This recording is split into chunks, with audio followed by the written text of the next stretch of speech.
Bapa, Putra, dan Roh Kudus. Amin. Allah yang penuh kasih, kami bersyukur karena Engkau memilih Santo Hieronymus yang menerjemahkan kitab suci ke dalam bahasa Latin, dari bahasa Yunani, dari bahasa Aram, sehingga gereja mengenal Yesus dengan lebih baik. Bantu kami semakin mengenal dan mencintai Yesus, bersatu dalam Yesus, berkat sabda yang kami baca setiap hari. Bantu kami bukan hanya mengenal dari apa yang orang lain sampaikan, seperti Ayub, tapi mengalami sendiri pergaulan, perjuangan, pergulatan dalam hidup bersama Yesus. Terpujilah namamu kini dan sepanjang segala masa. Amin. Para saudaraku terkasih dalam Kristus, bacaan-bacaan hari ini sangat penting mungkin kita pikirkan dan renungkan. Pertama, tentang pengalaman Ayub. Ayub yang bergulat dalam hidupnya, dalam perjuangan yang berat, dalam perjuangan yang sungguh-sungguh berat sekali. Seluruh keluarganya dihancurkan, hartanya dihabiskan. Teman-temannya juga menjauh, bahkan istrinya pun menjauh. Tetapi ketika Ayub berani jujur mengeluh, mengesah, bahkan frustrasi dalam batas tertentu, dan menantang Tuhan, maka Tuhan datang kepada Ayub dengan tantangan yang sama dan berkata, "Di manakah engkau ketika aku menciptakan alam semesta? Di manakah engkau? Apakah engkau pernah menyelami lautan luas? Lihatlah alam semesta yang begitu besar, di mana engkau yang begitu hebat?" Dan dengan rendah hati Ayub mengatakan, "Aku ini tak berguna, aku tak mengerti, aku tak memahami." Dan disinilah Ayub mulai menyadari siapa dirinya. We are nothing. Hal yang serupa dan sama dengan kita. Siapakah kita ini? Sehebat, sekaya, seluar biasa kita, kitalah nothing. Gak ada apa-apanya. Ketika kita ingin tahu segala sesuatu, ketika kita ingin tahu segala hal tentang diri kita, kita hanya mengerti satu bagian kecil dari seluruh kehidupan kita. Maka kerendahan hati menghadapi hidup, menjalani hidup merupakan syarat-syarat fundamental supaya kita bisa mengerti dan memahami Tuhan. Dan bagaimana memahami Tuhan yang besar, yang agung, yang mulia? Yaitu lewat kitab suci. Santo Hieronymus mengatakan tidak mengenal kitab suci, tidak tahu tentang kitab suci, kita tidak mengenal Yesus. Jadi kitab suci adalah sumber yang berharga di mana kita mengenal Tuhan, mengalami Tuhan. Tuhan mewahyukan diri, Tuhan menyatakan kehendak kepada kita dan kita memahaminya. Dalam kitab suci kita mengerti Yesus sebagai fokus dari seluruh kehidupan kita. Dan kita mengerti itu. Tapi bagaimana supaya kitab suci itu tidak hanya pada bulan September, tapi seluruh hidup kita. Yaitu kalau kita belajar mengerti dua hal ini. Mungkin dua hal ini bisa membangkitkan emosi dan perasaan kita untuk membuka dan membaca kitab suci. Pertama adalah kita ingat bahwa manusia itu hidup dari kata-kata. Apa yang dipikirkan, apa yang dirasakan, apa yang dialami mulai dengan kata-kata. Dan kata-kata itu umumnya adalah kata-kata yang negatif.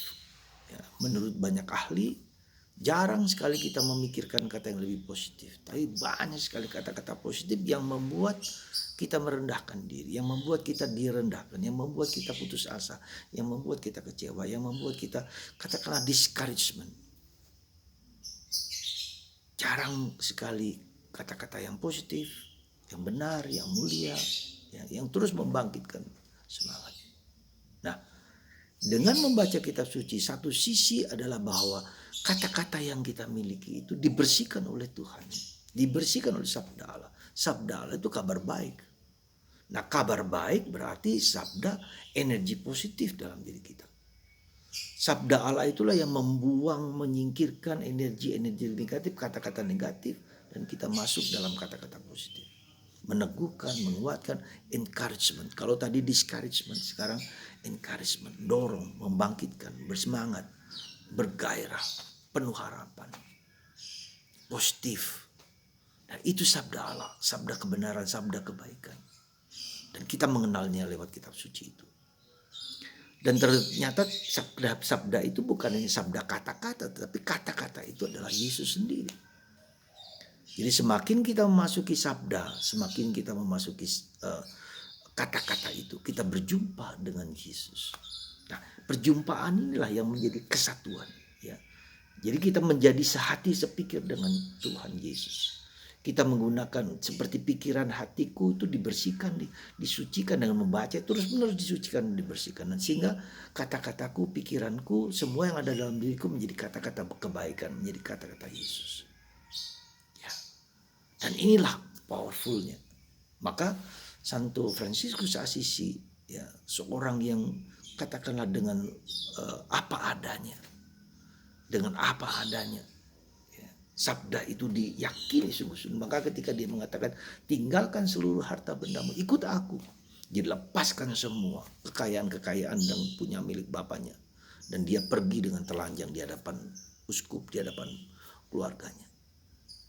Orang seperti ini. Dan ini sampai harus menjadi seperti itu. Jadi semakin kita mencintai kitab suci, semakin menyelami kitab suci, semakin menyatu dengan kitab suci, semakin mencintai Yesus. Nah, ketika kita mencintai Yesus, maka ya kita menjadi mengikuti perintah Tuhan. Nah, ketika kita bertemu dengan Yesus, maka ada banyak mujizat-mujizat terjadi dalam hidup kita. Ya, Tuhan membuka seluruh mata kita, pikiran kita, seluruh diri kita. Tuhan mewahyukan kehendaknya kepada kita. Dan itulah sebabnya Kenapa Yesus menghukum, katakanlah mengutuk kota Korazim, Betsaida dan Kapernaum? Karena mereka tertutup terhadap sabda Allah ini. Karena mereka tidak membuka terhadap sabda Allah ini. Karena mereka terkungkung dengan dirinya sendiri. Padahal Yesus telah begitu banyak memberikan mujizat di kota-kota itu. Dan menurut cerita ketika saya berada di Israel, ketiga kota ini yang dulu menjadi kota yang sangat ramai, sekarang jelas sepi, sunyi, senyap. Ya. Dan salah satu saya dengar dari salah satu YouTube, bahwa ada satu kota di Spanyol, satu desa yang tidak ada penghuninya sama sekali, karena kota itu pernah dikutuk atau pernah dilarang oleh paus, anathemasid, ya, terkutuklah. Dan sampai sekarang kota itu mati, tak ada penghuninya. Jadi saudaraku, kenapa Yesus begitu dalam tanda petik, begitu kejam dalam tanda petik, ya, begitu keras mengutuk ketika kota ini? Kemungkinan karena ketertutupan. Dan inilah yang kita maksud dengan dosa yang melawan Roh Kudus. Tertutup sama sekali terhadap kemungkinan untuk beriman kepada Yesus. Dan Yesus mengatakan, jadi dengan kata lain, benar bahwa Yesus adalah mencintai kita, mengasihi kita, memberi kesempatan kepada kita. Tapi jangan lupa, jawaban kita, ya, terhadap Yesus itu juga ada batasnya. Tuhan juga ada batasnya. Kita lihat Sodom dan Gomora. Ya. Ketika Tuhan sudah berusaha sedemikian rupa, tetapi mereka tetap melakukan perbuatan-perbuatan jahat. Jadi dengan kata lain, yang menghukum diri kita bukan Tuhan, tetapi sikap perilaku kita sendiri. Jadi hati-hati para saudaraku terkasih, ya, kita selalu diberi kesempatan oleh Tuhan untuk bertobat, untuk membaharui diri. Tetapi ada waktunya juga. Ketertutupan kita itu membuat kita terhukum. Ya. Semoga kutukan Yesus kepada kota-kota Samaria, kota Kapernaum, Betsaida dan Korazim mengingatkan kita untuk selalu berani terbuka terhadap segala kemungkinan. Tidak ada yang tidak mungkin, ya. Maka berilah hati pikiran kita. Dan untuk itu maka mari kita membuka kitab suci, membaca, merenungkan. Ya. semoga Tuhan tidak mengutuk kita, tetapi memberi kesempatan kepada kita untuk terbuka dan menjadi alat cinta kasih-Nya. Semoga kita juga terus-menerus mengembangkan energi positif dalam diri kita.